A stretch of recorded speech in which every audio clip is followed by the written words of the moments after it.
Starting off on the front of Galamsey and illegal mining, because if you've been following the news, you'd know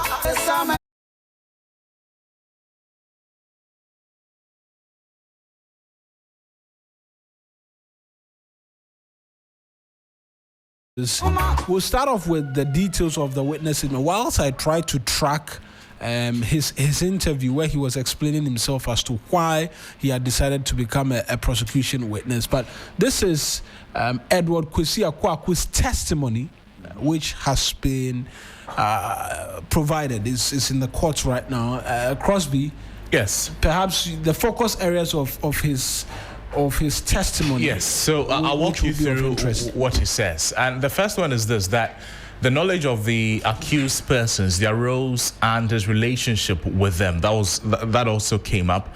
And then the operations of Akonta Mining Company Limited and his own role, his terms of engagement with Akonta Mining Company Limited. These are three of the focus areas of Edward Kwesi Akwaku's testimony. Now, other ones are this, that the business module of Akonta Mining Company Limited, mining without permit in the Tano Nimri Forest Reserve, as well as clash with members of the Samaboy community, and then his exit from the company. These are the areas that his testimony focused on. And let me tell you some of the things that he said in his testimony that has generated a lot of conversation from various quarters. One is this, that Chairman Wontumi promised him, and I'm talking about Mr. Kwaku here, who was the general manager of Akonta Mining, 20,000 cedis monthly as salary, and then a Toyota Land Cruiser V8 as Akonta Mining's general manager. But he says that he only received 4,000 cedis monthly for fuel. So you see the disparity there, 20,000 cedis and now 4,000 cedis for fuel. He also said this, that Chairman Wontumi directed us to move in. Sorry about that. The Chairman Wontumi directed us to move in and mine in the Tano Nimri Forest Reserve without mining permit, acknowledging that this is a directive from Chairman Wontumi that Akonta Mining go to the Tano Nimri Forest Reserve. I don't have a mining permit, but go there and mine. That's according to Mr. Kwaku. He says that when Kwaku asked Chairman Wontumi whether they had authorization to mine in the Tano Nimri Forest Reserve, Chairman Wontumi told them to proceed to mine because he had spoken to the Lands and Natural Resources Minister. And then Chairman Wontumi told him that he had Chinese partners who had carried out the mining activities and also provided all the logistics for the mining operations. So essentially, Chairman Wontumi says that he has spoken with the Lands and Natural Resources Minister then. There are Chinese people who are available to provide all the logistics for the mining operations. And although Kwaku knew that they do not have a mining license or a mining permit, Chairman Wontumi told them that go ahead, go and mine, because I have done the legwork, the groundwork for you to go and mine. These are all coming from the former Akonta Mining General Manager. His testimony, Mr. Kwaku. I will bring in now an interview he granted UTV. It's in the local dialogue. We'll seek to translate bits and pieces of it. This is Mr. Kwaku speaking as to why he opted to become prosecution witness in this very controversial matter. Here's exactly what he had to say. Sabi a court IP, a man who say handcuff abomine, Kemawunsa. Party penny for the Bricura Musa African 92.7 FM. A party program where you know me and what is not called free Kemawunsi, social media. Kwame, what is free of your order? Kwame, no near Samano. And no thing make us somebody and you want to watch one amonji. Because you know. Sabi asam ba ni hu so obi anim me nti eni sa me de me hototo sabi miura nti to cut a long story short no ye boy yakwa adu ya after ya menya abe o ma na me ne penfo kasa na penfo se e ko asam na aba no the best bet for you ni say will be accepted to be a prosecution witness. Because something now should be The best in the morning. investigation. Sunrise on 3 Edu baby no anhwe yi a ani watch ama wuntumi so anhwe yi a wo ando de wobetumi akodam eti ese opruti Why are not for them to be a one tell for me? But I want to make it. You mean say, Yamin first time mo. The one who for them to have been a presidential pardon that he didn't power. But I have you be a crank. Obia so yeah, free chairman wants to Obia, I want to me and Obia again home. Mr. Kwame, be your binny bow. Kwame, me were you, me were ma, me were bushia. About saying him a bushia, the beer, me by me, friend, but friend, me, so my lucky man, and Papa Natia, so when you know what you and the teacher said, make your home, you so okay. Tell me what the option say. A buying say, what you can you win him a buying car, send me put some point my wound to me so let people take note. Now make a one will you to me come point some person to my wound to me so that. Sunrise on 3 No mom, no cram in him, dear Mecca. Bring him a house. Bring my hotel. na mama mi sa ade bi wo ha wa mu no ebra ye ja wo no kan se ye be jao na emom be prosecution witness na ka de wunim There be the attorney say, Mene Attorney General Shire. One Attorney General can be a say, person may imagine said me be cancer to say my wound to me so just to make me look clean. Not on one children, no. The moment of a so catch them say, almost who are dancing about me to me, nothing in town could tumble. So we can't go to Pam and go back to me. And I wouldn't tell me, witness, no, court and material witness. Now, who count through Barbara dance your some no boy, it's me or who star witness. yes But your who star witness. In the and how much to be the page you crab ball line and the who oath star witness, you are what's accused person. Because just oh, why I want to be there and do the jar at the room. And the attorney general can't I said, Makuma told me, I was look, let me cancel and to tell my wound to myself. No, that's not what we want. But he can okay. And I'm saying, Matty. And So that's Edward Kwaku, he's managing director of Akunta, and I'll do the translation bits and pieces, and Crosby, wherever I miss out on, you help us.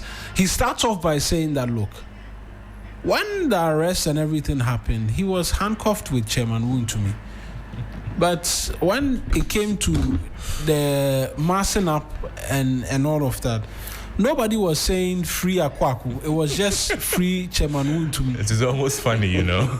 And he too, he is a human being. He has family. He has wife and kids.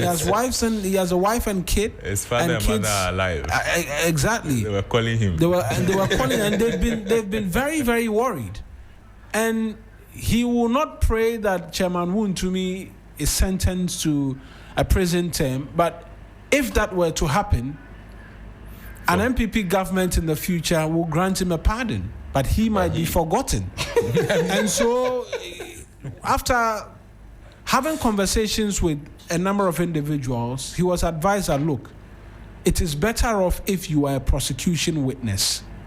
And so the processes began, and he goes ahead to explain that. So he approached the prosecution. That is not quite clear. That's not clear in what he says.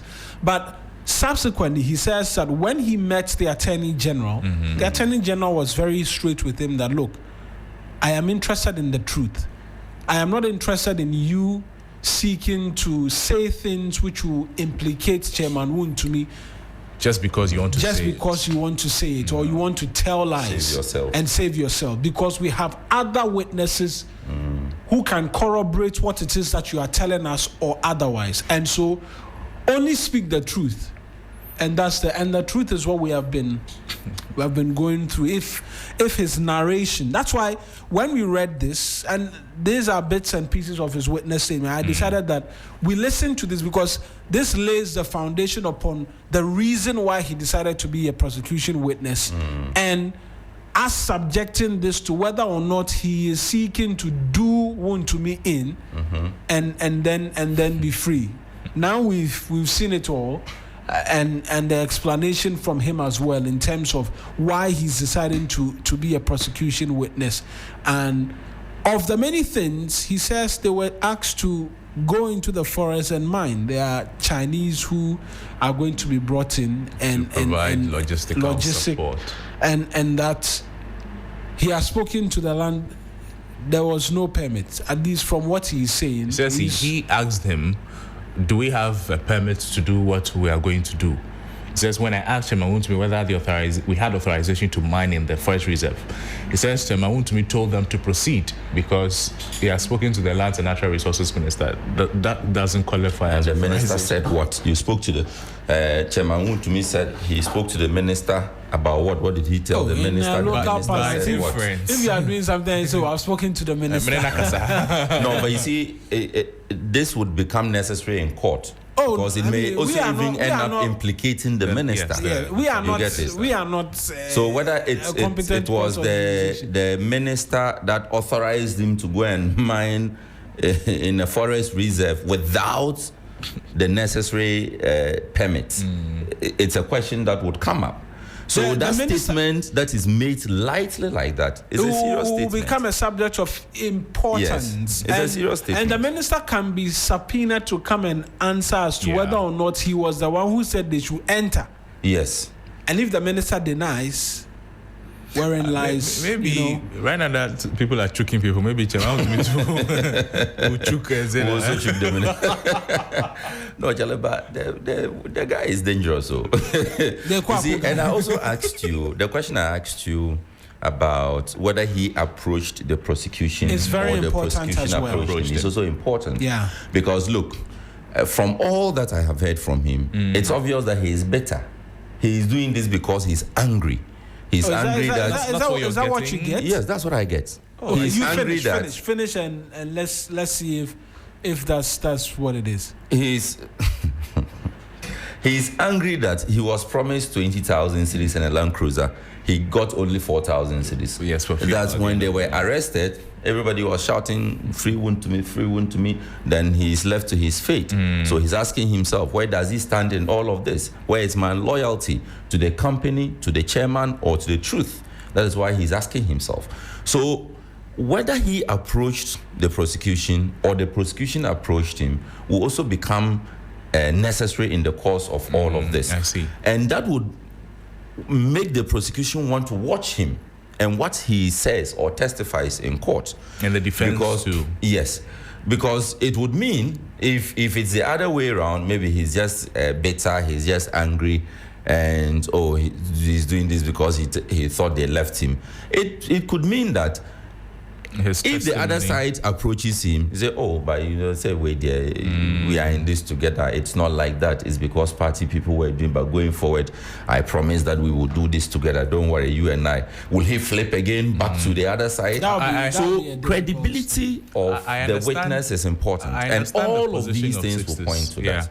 Because if his testimony is because Assisi is saying that he is better, which I don't think so, but if that is the reason why he approached the Attorney General and then offered himself to do this, then the defense can say that the motive behind his testimony or his testimony itself does not really hold water because it is coming from a place of anger, of bitterness, and all of that. Trying to score points. Yes. But for me, I think that whether he approached the AG or the AG approached him, I'm no lawyer, but I think it will not really matter because the bottom line is the information that he's giving out and the truth as he's saying he's telling, not because the AG has forced him to tell to lie against Chairman Wontumi, but because he's thinking about himself, and then if there's a way for me to get out of this trouble that I have gotten myself into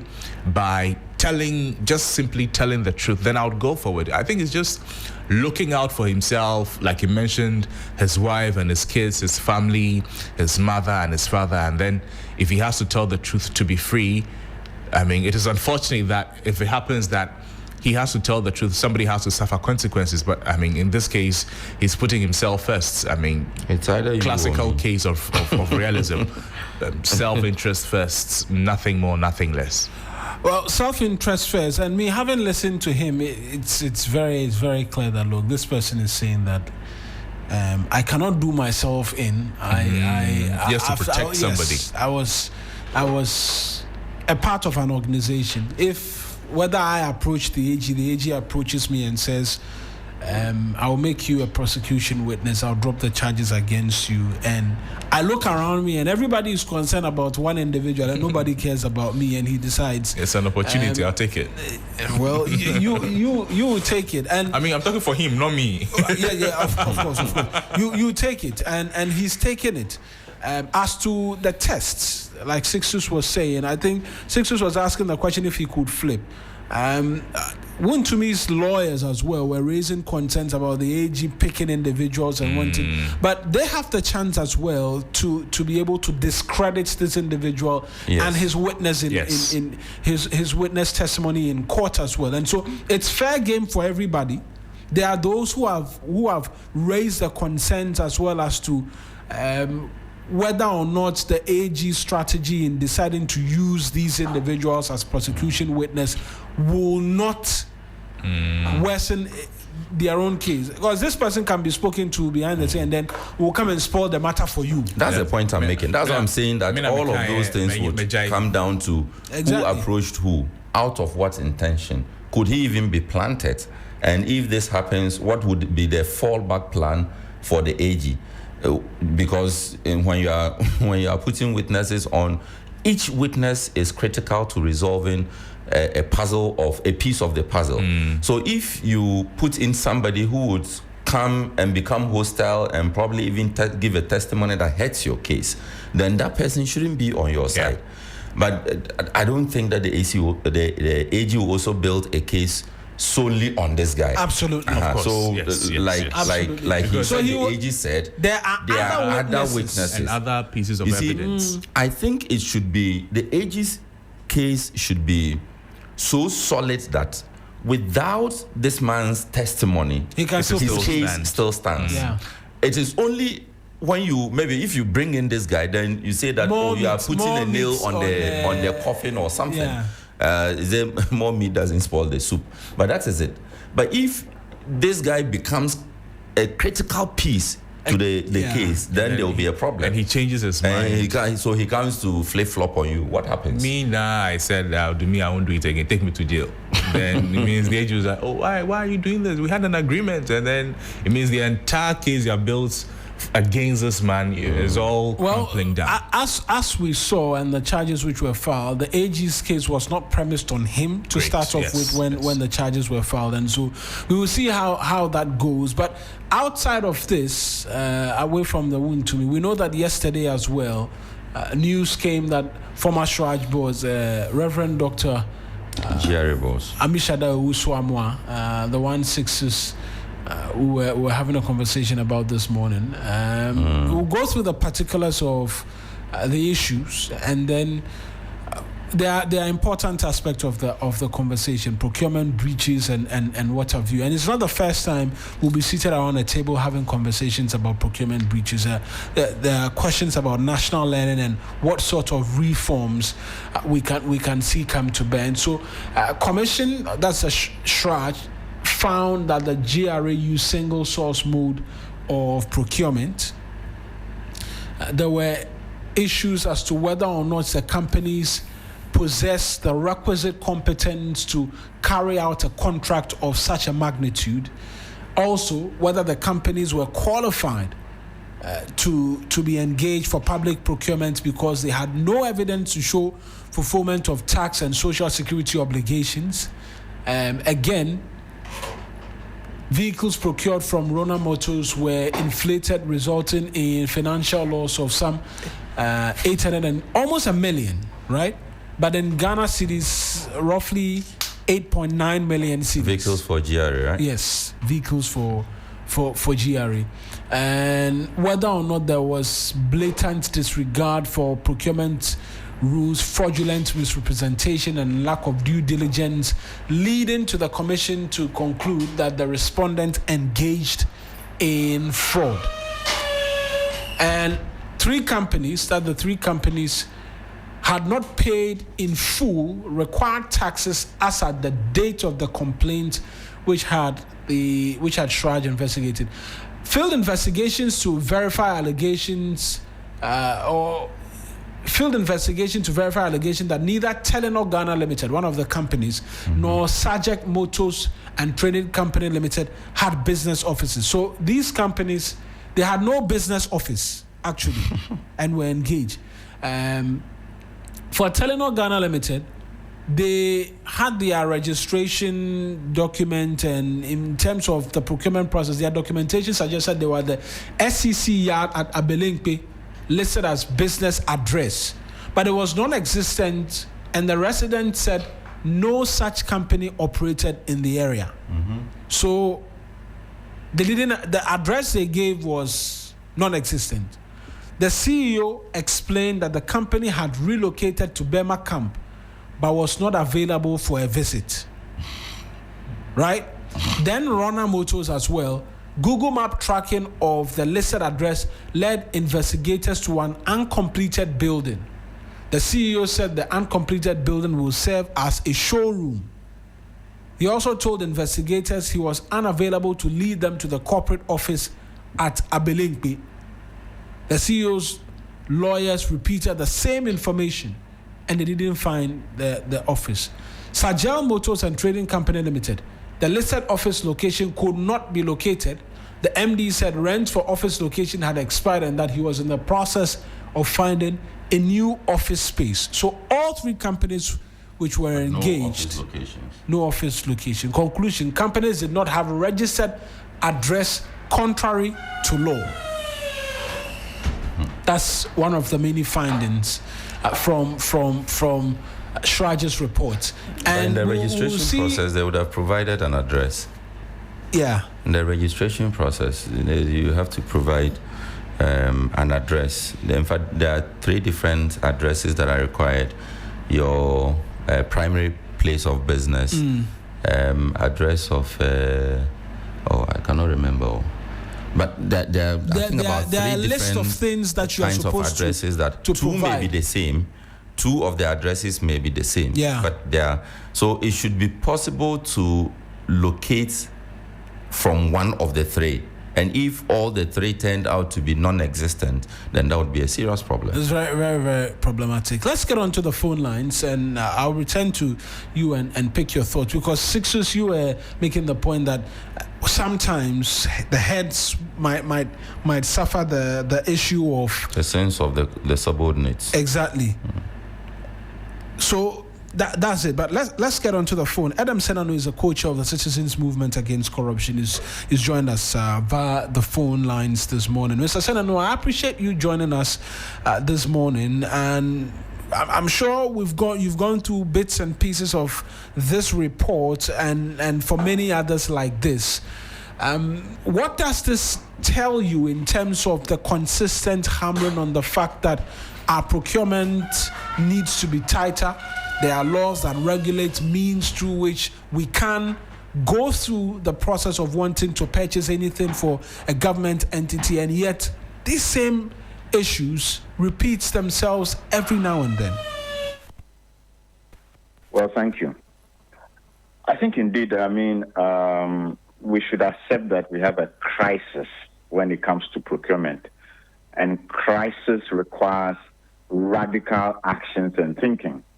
The repetitiveness, as you have just outlined, tells us that these are systemic issues that go beyond just saying we have a law in place or we have several laws in place. One of the oft-touted thing about Ghana is that we have every law covering everything. But evidently, the effectiveness of the laws and mechanisms we have in place as far as procurement is concerned is not foolproof. In fact, it's far from giving us the assurance that you're going to have, even with the best of leaders, the results you would want to. There's a large extent to which I feel sorry for Reverend Dr. Amishadai Wosamwa, because GRA is such a very large establishment that I can well see if procurement failed, legal failed, chief director failed, they were supposed to do due diligence, he's delegated the responsibilities. He can't check everything. You can't cross every T and dot every I. So we really need to call stakeholders together, accept that where we are now, there is a crisis, and see what else we ought to be doing. Perhaps the other jurisdictions that have done this much better, and we should be learning from them. Other jurisdictions have done better, and it's important to mention the fact that it appears there's a crisis on our hands. In terms of what it is that we have with the law, is it the case that it is appearing to be problematic? Because there are provisions in the law which states at what point single source is used and the respective procedures that will require each use of the different forms of procurement, single source, open tender, and what have you. But every now and then, it appears that the law is either not being used adequately or the check systems is not being enforced properly. Is it the case that will require a review of what it is that we have to make it more stringent if the argument is that what we have is not stringent enough? I think that really it's about monitoring and enforcement and who is doing it. Because if the person monitoring and enforcing has an interest, then they turn a blind eye to the specific criteria they ought to use, and then they claim that this has passed. And yet a subsequent evaluation of the same facts provided that should have been screened as part of the procurement process. Then you discover that no, this was not completely meeting the criteria, and yet it was passed. So we need to rethink monitoring and enforcement, because clearly we have a situation where a large majority of the people assigned to do this are either incapable or it's a reflection of the values. In fact, one of the things we've been looking at in the next 10 years or 5 to 10 years of the National Anti-Corruption Plan is in National Ethics and Anti-Corruption Plan.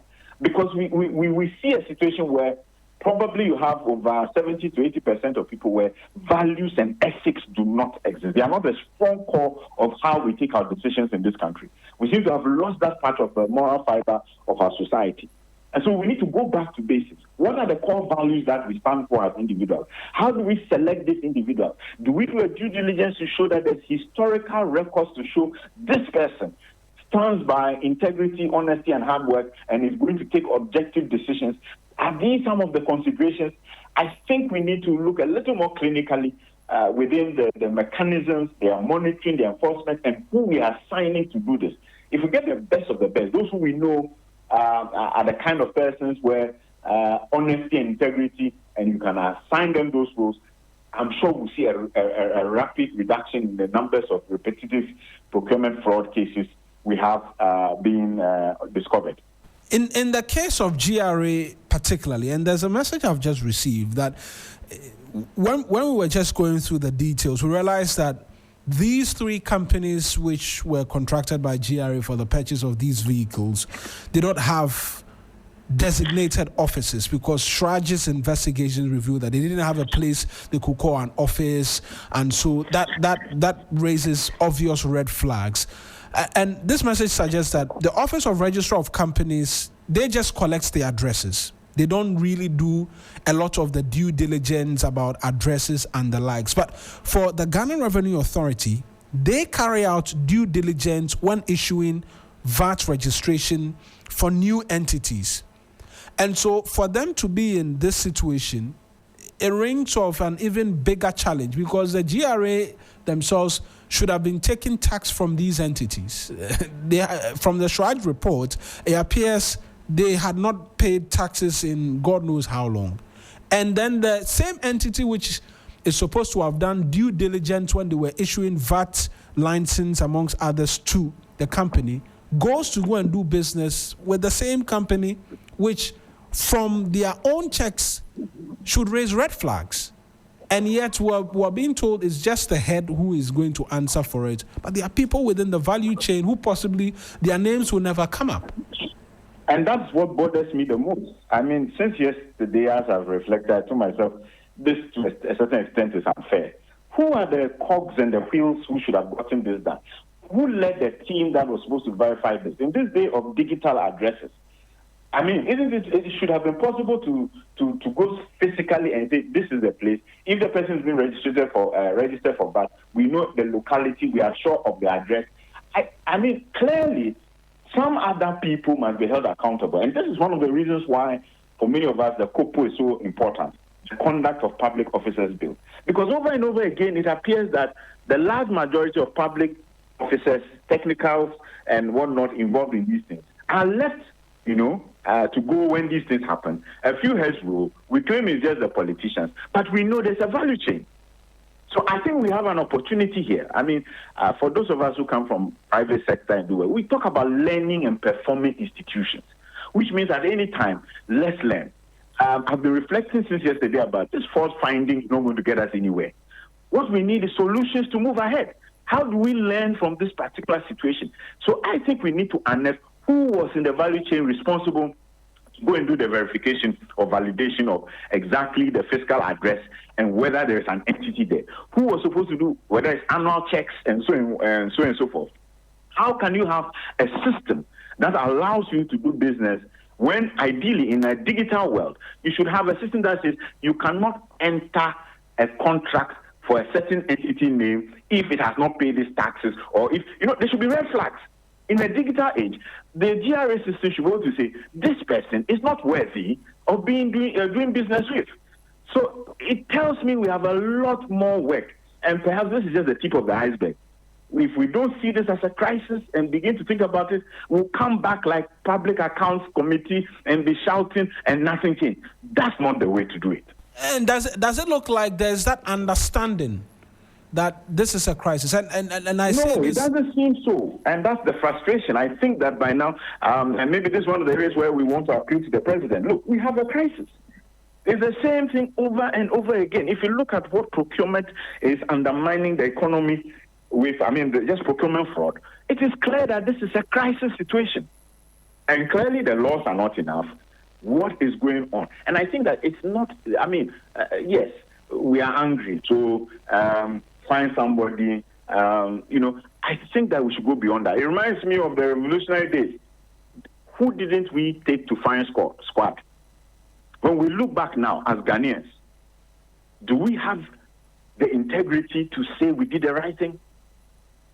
Can we, for the kind of things we shot people for under the revolution, can we look back and say that was fair, that was right?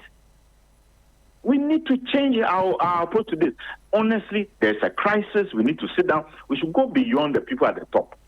And let's dig down and let's find them accountable. In my view, as quickly as possible, pass the COPO. Let's show there are clear sanctions. The kind of sanctions that are so punitive that people along the value chain will not continue to pretend that they don't know the criteria, look the other way, not do their work, and then somebody else takes the blame.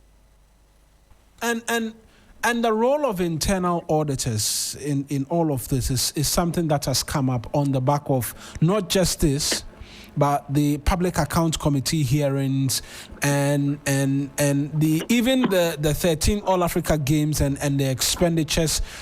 In this week alone, there are quite a number of issues which have come up in relation to procurement, audits, and the likes. They as well should be playing a key role in all of this. And yet, every now and then, either their powers are limited at their respective offices or they are just not doing enough. Well, this is one place that I think I'm clear in my mind what needs to be done.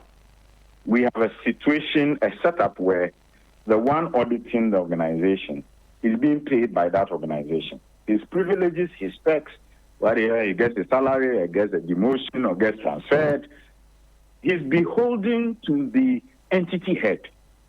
And I don't think that is a very pragmatic way of ensuring that our internal auditors can objectively, independently give their opinion and ensure that there's enforcement of what they think is wrong. So we need to change the formula, change the way they are paid, ring-fence their funds, make sure there's a different entity, independent of all these state entities that they are auditing. Because otherwise, they are an internal auditor there, but the chief executive calls you into his office, gives you a few threats, ABC, or on the other hand, gives some people a ticket to fly here and so on and so forth, and then begins to compromise the integrity. And even though we would love to believe that individuals should be able to stand up to this, please, our country is full of stories of people who tried to stand up and their lives were just made a mess of it. I don't think we even celebrate those people enough.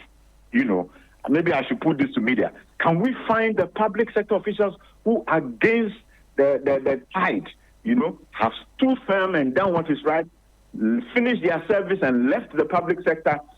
There are people there who could be celebrated. And perhaps those would be the role models we should be pushing as well to begin to transform the thinking of those who think, no, you cannot get through this without being someone who is corrupt or finding a shortcut to taking care of family and friends.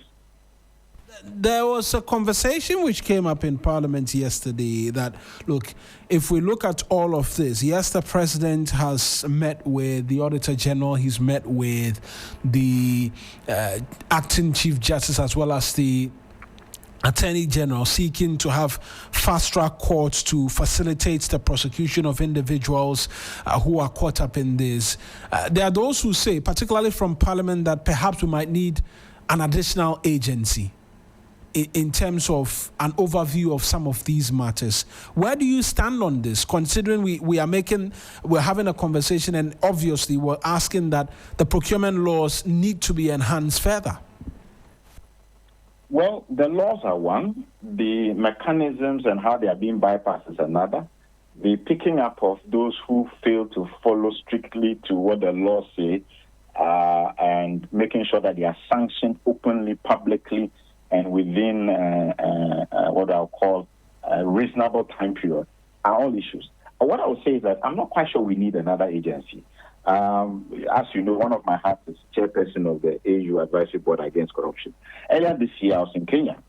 What they do have, which is similar to what the president was saying, is specialized courts. I like to make a distinction between specialized and fast-track courts, because in Ghana's history, we developed mechanization of the courts and called it fast-track courts.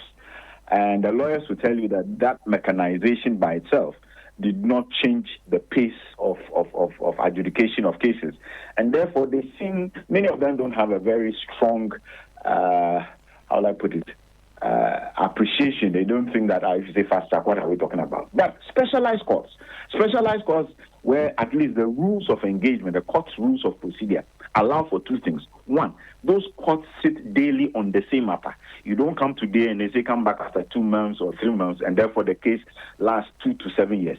No, the courts sit daily and even weekends if necessary, because they have a target, which is the second key thing, of 6 months to dispense of the cases that are brought before them. To that extent, therefore, within 6 months, any of these fraud, corruption cases are finished, it's highlighted, it's in the public domain, it's on websites. You can't but begin to think that, do I want to venture into this space?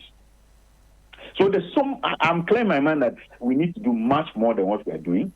I think that specialized courts, not fast-track courts, that are specialized for anti-corruption, you train the prosecutors, you train the investigators, you train the judges. Then together they can identify what it is described as corruption. In this case, the definitions are clear, the evidence and the level of evidence required in this type of case as compared to other criminal cases can be properly understood. And then you don't have a video showing that somebody says, I paid money for you to vote for me, and then they say it is not sufficient. No. Let's round up on this with the referrals to the AG's office.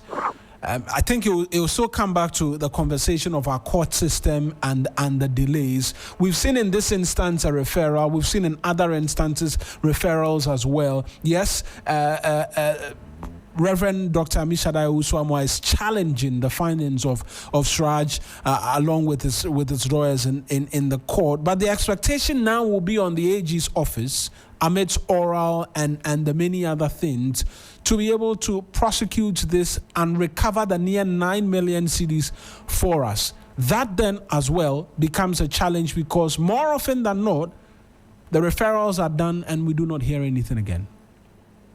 Well, I mean, there are two things in my mind. One, I think that the AGs can take advantage of the large community of legal professionals It doesn't have to just be AG. They can develop a system where others beyond their reach can support.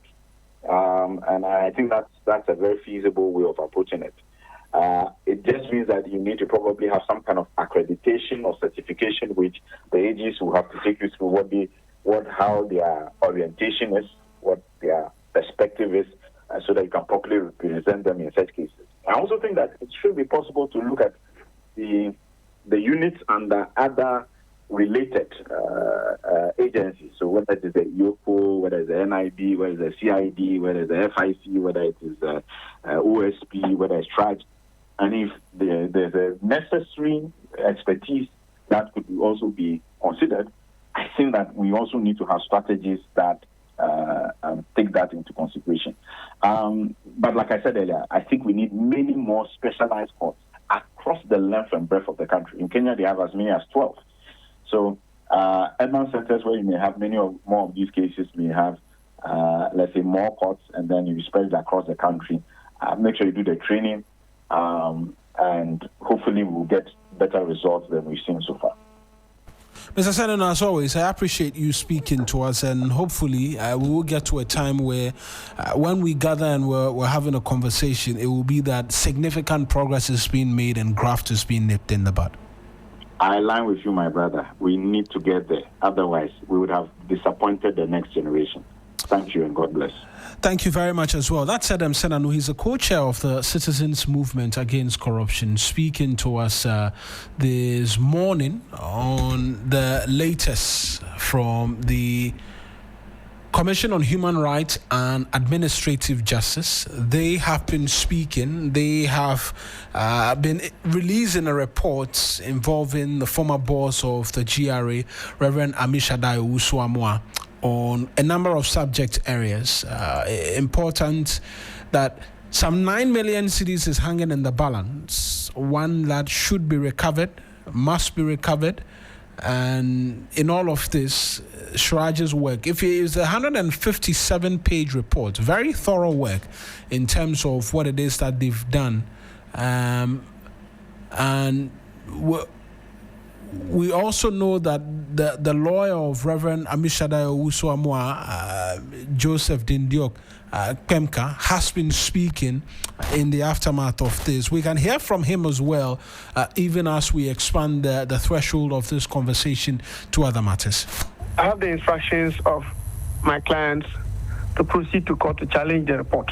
That's a preliminary remark I want to make.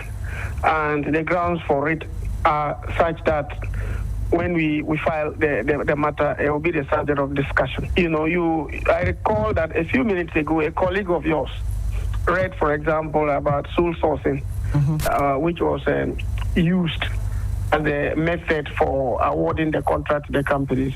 And the fundamental question Raj hasn't addressed is whether that had the blessing of the PPA. And if the PPA approved it, what fault will the parties bear? That's a fundamental thing that they ought to have established first. Because once an entity hears of an opportunity or sees an opportunity, you go take advantage and apply and go through the processes. I have the instructions of my clients to proceed to court to challenge the report. That's a preliminary remark I want to make. The best in the morning is on 92.7 Sunrise on 3 FM.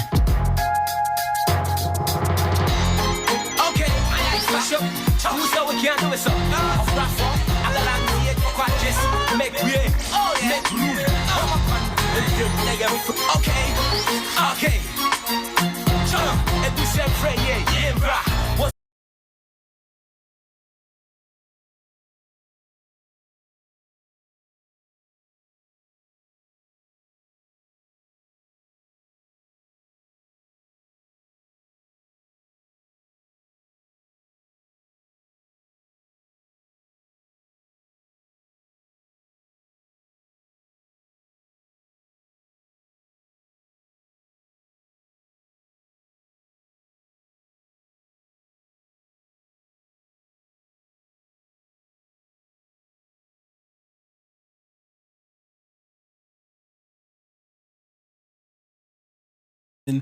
audits and investigative reports. Thankfully, as well, we've been joined on the phone by a regular Austin Bracco Powers. He's joined us over the phone lines, and I'll start off with you, Councillor. I appreciate you joining us this morning as well. I don't know if you've had the opportunity to peruse this document, investigative work put together by Shraj, because Joseph Dindiok Pemka, who is representing Reverend Amishada Uswamwa, is headed to court and is making the argument quite simply that the parties did no wrong if the PPA approved of the procurement process. Hence, there's a fundamental error associated with the work that's been put together by Shraj, and that's the basis upon which that is to be challenged.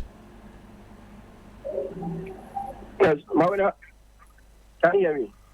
I can hear you loud and clear. Let me say everybody to your good self and your listeners. I'm just cringing to understand on what basis is Penka heading to court to like you were said to say that because the PPA approved the transaction, in that case there's nothing untoward or wrong that may have been done by Mr. Amishada. I just don't get it, because we know the Commission on Human Rights and Administrative Justice has circumscribed powers within Article 218 of the 1992 Constitution. So to investigate complaints of violations of fundamental rights and freedoms. And we all know that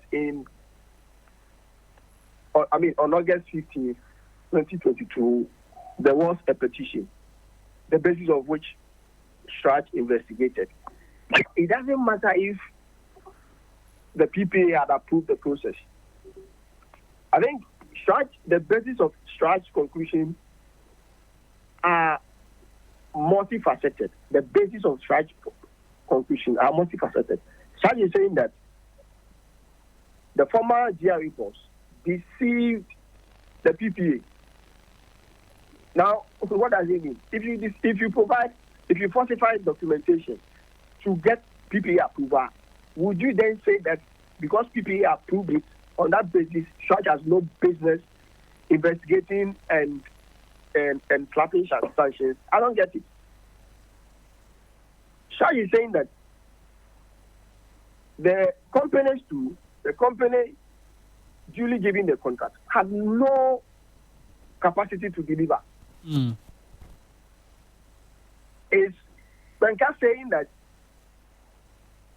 because PPA approved the transaction, Shraj will not, under any shred of imagination, investigate the transaction? I don't get it. Because the thing is that we need to get the perspective right. As a public officer or as a person who is working for GRE in a public office, you are under a duty, and even you have the responsibility to make sure that whatever you are doing is in line with the code of conduct and ethics of the office. Shraj is saying that you breach those code of conduct. I think they should rather be challenging the basis of Shraj's conclusion, not as to whether or not because PPA had approved the transaction. On that basis, Shraj had no power to interrogate the transaction. In fact, like I said in Article 218, Shraj acted based on a complaint. Based on the complaint filed by a civil society group, Movement for Truth and Accountability. And in fact, when you look at the complaint, the basis of which Shraj brought out their findings, they said that they are alleging corruption, procurement breaches, tax evasion, among other infractions, in the award of a contract by the GRE to 3 companies: Rono Motors Ghana Limited, Telino Ghana Limited, and Sejeo Motors and Trading Company Limited, under a single source procurement method. And we know that in this country, before you give a contract under a single source process, that commodity or the thing you are purchasing must be something that it is urgent, and 2, that the companies you are selecting are the only companies that can provide you those properties or those goods. So the rules or the practice around single source procurement are clearly determined. So you cannot stray and end by saying that because PPA had approved. So I mean they are entitled to go to court, but I don't see on what basis they are doing that. Because if anything at all, they should be challenging Shraj conclusion as well as the 5-year ban placed on Mr. Amit Shadar. That is what they should be challenging. The basis of, because the thing is that Shraj has done its work, and we have the presumption that if Shraj has done its work, then it has done it regularly. Presumption of regularity. Right. If you have any other issue, then go and challenge the basis. But to say that EPA had approved it on that basis, Shraj cannot interrogate the transaction. I don't think it's a sound argument for anybody to even start with. So on that basis, I think they are starting on the wrong footing. They must get their act together, peruse the reports, find out the loopholes, and challenge it. These are the things, when you read the jurisprudence on Shraj work, many of the challenges have come from have been mounted on the basis of their conclusion, and not on such matters as it's having the transaction having been approved by the Public Procurement Authority. So on that basis of conclusion, and I have a copy of the work that Shraj has done, that 157-page report. It's quite detailed because they went to the paces of visiting the business locations. They've raised argument about capacity and the likes before arriving at the conclusion that, look, there were, for want of a better word, fraudulent processes in terms of deciding to add or to offer the contract to these individuals because they have not even been able to deliver on it, and hence steps should be taken to recover the sums. You say that is the basis upon which they can challenge the report, but somebody will look at this and say, wherein lies the challenge? In the same report, Shraj established that the action of the respondent, Mr. Amit Shadar, caused financial loss to the state in the sum of $826,551, or over 8.9 million Ghana cedis.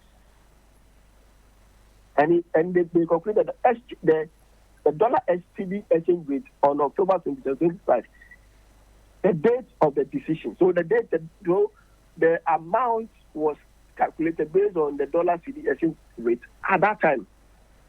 When an individual is alleged to have caused financial loss to the state, why is Shraj in a hurry to ban the person?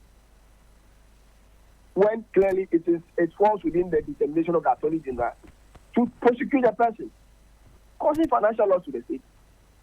It's not for Shraj to make that determination. Well, they've recommended for the prosecution as well of the individuals. So why are you? The thing is that allow the person to be prosecuted. Why are you recommending the person to be prosecuted? And again, you are saying you are banning the person. That's where you have a challenge. But they've banned people in the past. The former PPA boss, there was a similar 5-year ban or disqualification from holding public office. And it does carry some weight because since then, he's not gotten any government appointment and has been going through the process of prosecution by the Office of the Special Prosecutor. So both can run concurrently. I think if anything at all, that their lawyers must challenge some of these things. It's a process. Sometimes Shraj may have the authority to act, but in their acting or inacting, they err. And when you look at when you go through the issue of Shraj, you know that most of their decisions have been, at least most of their high-profile decisions have been faulty. So I think they should be interrogating the content rather, because I see some issues with the conclusion of Shraj. That should form the basis of their challenge. Because the thing is that I believe when you establish that indeed the person may have brought himself in a conflict of interest situation and may have caused financial loss to the state. These are matters you don't have to even go ahead and say I'm banning the person. Right. There's a basis. There's a basis for the ban, and I'll just take you to page 153 downwards of the report, where they say that Part 2 of the Public Office Holders Declaration of Assets and Disqualification Act 550, provides that Section 9, disqualification to hold public office, that one, a person does not qualify, and this is in the report, a person does not qualify to be appointed to any of the public offices specified in Schedule 1 to this act if he is a person in respect of whom a commission of enquiry has found that whilst holding a public office to which subsection 2 of this section applies, he acquired any asset unlawfully, defrauded the state, or willfully and dishonestly or corruptly acted in a manner prejudicial to the interest of the state, or knowingly made a false declaration of his assets. It proceeds. That's the basis upon which, and Shraj has found him liable in with respect to causing financial loss and the procurement breaches, hence a recommendation that this be acted upon. Mawina, I'm saying that when it comes to procurement breaches or actions or corruption related to procurement breaches, it is for the Office of Special Prosecutor to probe that matter. When it comes to breaches of procurement processes that leading to financial loss to the state or corruption-related activities connected to procurement breaches, the Office of the Special Prosecutor has a jurisdiction to investigate that and prosecute where appropriate. When it comes to causing financial loss to the state, it is not for Stratch to determine that, to conclude that, like you and like their report said.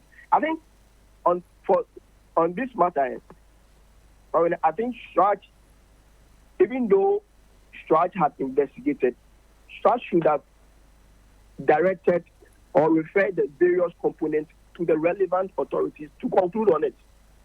The fact that the office of the fact that the public conduct the Public Office Conduct Act, or maybe the act regulating the conduct of public officers, prescribe that where a commission of inquiry establishes or determines that if a person has conflicted himself, that person may suffer a ban.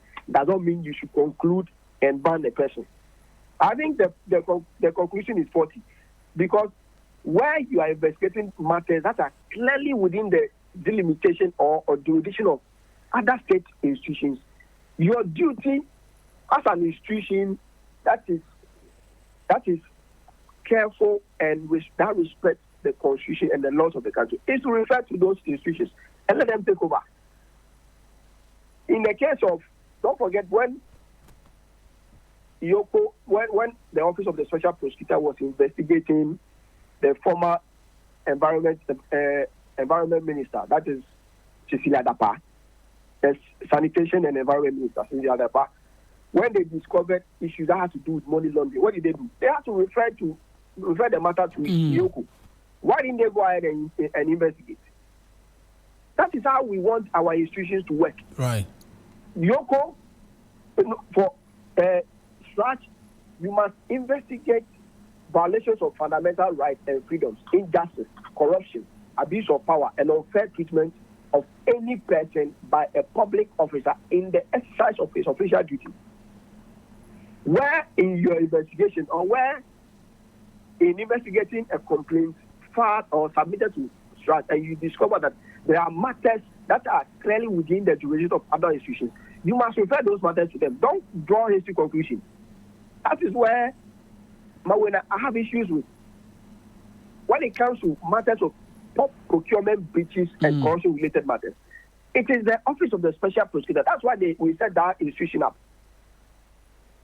When it comes to causing financial loss, these are matters the Attorney General has jurisdiction to determine. So, in rushing to say that because there are procurement breaches and other things, so you are banning the person for 5 years, I don't think Stratch has jurisdiction to do that. I don't think Shah has jurisdiction to do that. Right. That is why I feel the lawyers should address their mind to such matters and challenge that.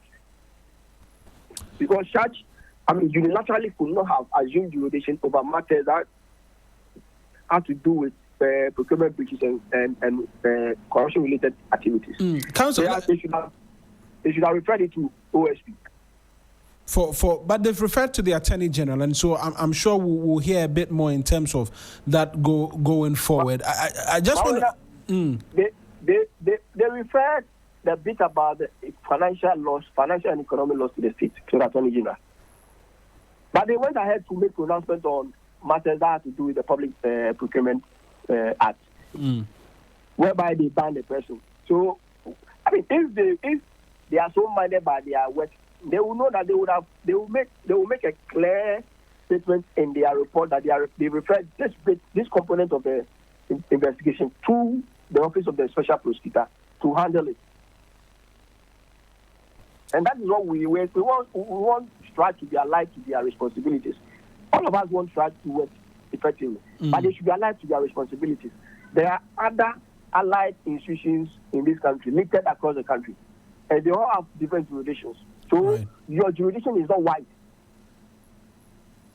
You see, because their jurisdiction, when you look at the jurisprudence of STRAT, their jurisdiction is quite limited. Fundamental violations of fundamental rights and freedoms, injustice, corruption, abuse of power, and unfair treatment of any person by a public officer in the exercise of his official duties.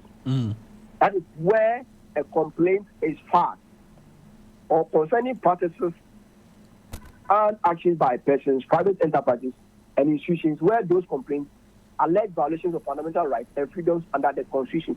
In fact, their jurisdiction is circumscribed.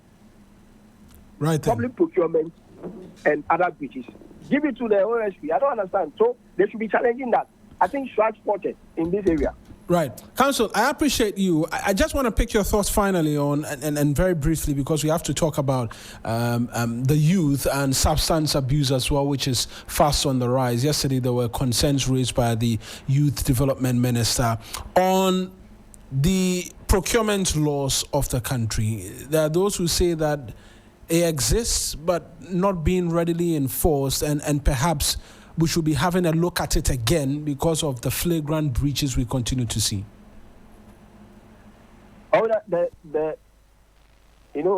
Laws are made by human beings. And, as human beings, sometimes, I would say we deliberately leave loopholes. But you will notice that most of our laws have loopholes, including even the very 1992 Constitution. That is the supreme law of the land, has a lot of loopholes. Would we say it was clearly left out by the framers? I would say that the framers were not clairvoyant, were not all that clairvoyant to think that in future people may abuse it. So most of the issues we are having have to do with the law, particularly with regards to single source procurement. And you will notice that all the previous government that we had so far, the first Mahama government, the Akufo-Addo government, have had issues with that because they've awarded contracts based on single source when in fact the basis upon which single source procurement is supposed to be done is not adhered to. That basis is not adhered to. They give flimsy excuses. Even sometimes they tell you, they say the goods they are procuring is urgent when in fact there's no urgency around anything. So we need to tighten the act. I know there are steps to amend the act to make it stringent. But when it comes to single source, you must convince the PPA. And I think the public, there's also the bit about the institution. The Public Procurement Authority needs to be retooled. And we need to get the right people. We need to get the right people in place because sometimes when you choose people based on party affiliation and sympathy, they don't get the work done. Let's be able to get people.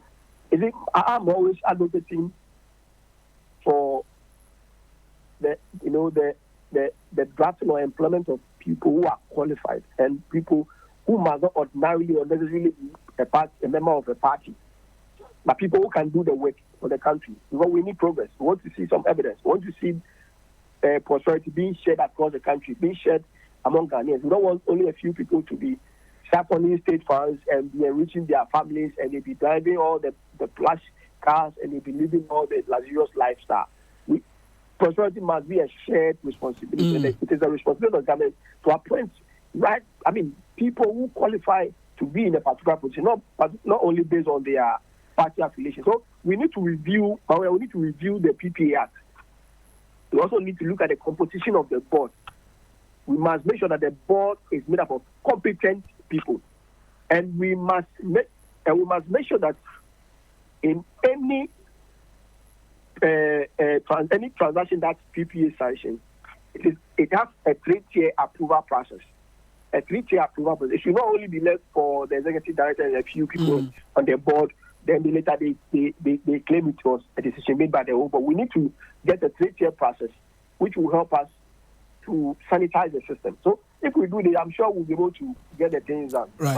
I appreciate you, as always. That's Austin Bracco Power speaking to us this morning here on the 3FM Sunrise as we talk procurement, audit, and some other matters.